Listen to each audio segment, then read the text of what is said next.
Monday, where I am long on thoughts but short on time. It, a tale of innocence lost, anthropomorphized fear, the birthplace of the Duffer Brothers, and a great foil to Sony's Slender Man. See last week's talk, which was DOA from its inconsistencies of world building, character decisions, villain behavior, emotional involvement, and the resulting empty narrative structure. It, however, floats mostly due to its consistencies in these categories. So yes, this is a part 2 of how the integrity of a good story will guide it, whereas an inconsistent or unfaithful one, as we saw with Slender Man, will be destroyed by its own duplicity.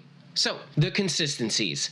World building. The town of Derry is just great. I mean, it is Stephen King after all. Most relevant here is the lore inside this world, which itself is driven by the consistent character choices. Perfect example.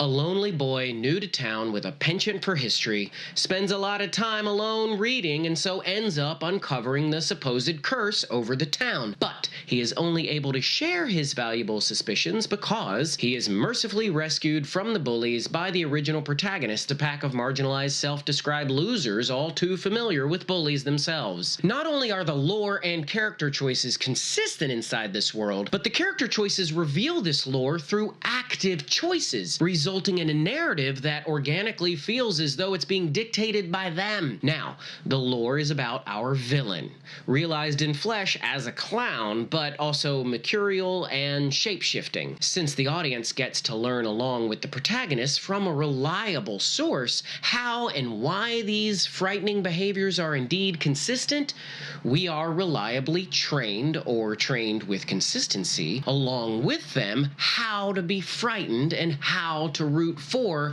and worry for anyone. The narrative structure.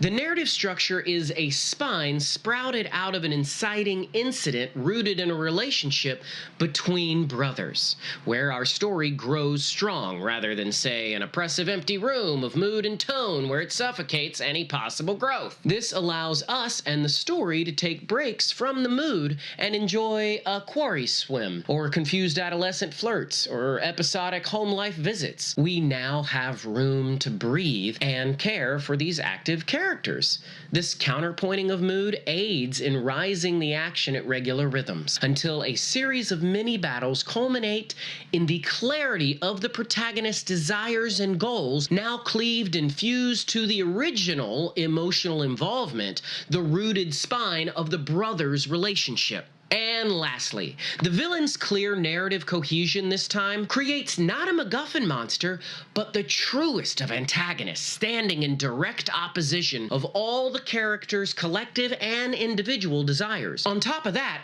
in Slender Man, it was the story that had tricks and shortcuts, artifice, and cleverly disguised cliches, whereas here, it is the story's monster, Pennywise.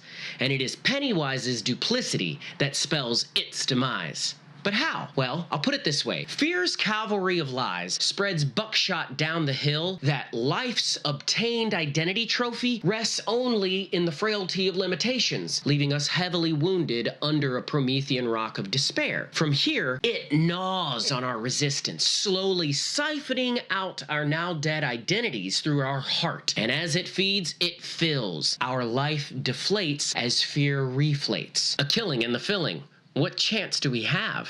Well, none. Unless, as glimpsed in Derry, it is not determination or bravery that will save us, but the displacement property of joy. Like, even in the bleakest of weather, all it takes is a glimpse of the sun to warm our hearts, to fill us with joy and displace our fear. To be sure, bravery without a relationship to fear is psychopathic. Pennywise did not fear. The children, however, did, obviously. Their bravery and their determination created a vacuum that Pennywise attempted to overcome and fill with fear. But in the joy of brother being reunited with brother, of reconciliation, of wholeness, the gap was filled, displacing Pennywise or displacing fear. Only the presence of joy has that capacity, and it is given to us. When a child is given a smile from a parent, we receive it and then we smile back, and as we do, the fear recedes to its rightful place. Bravery stands girded by joy,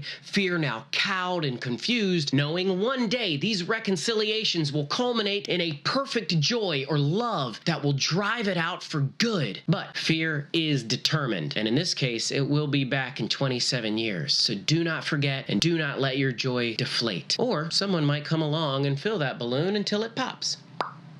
So what does this all mean? Well, if you've made it this far, it's only fair for me to sum it up like this. Consistency. In film, it guides the making of good story. In life, it guides the making of good character.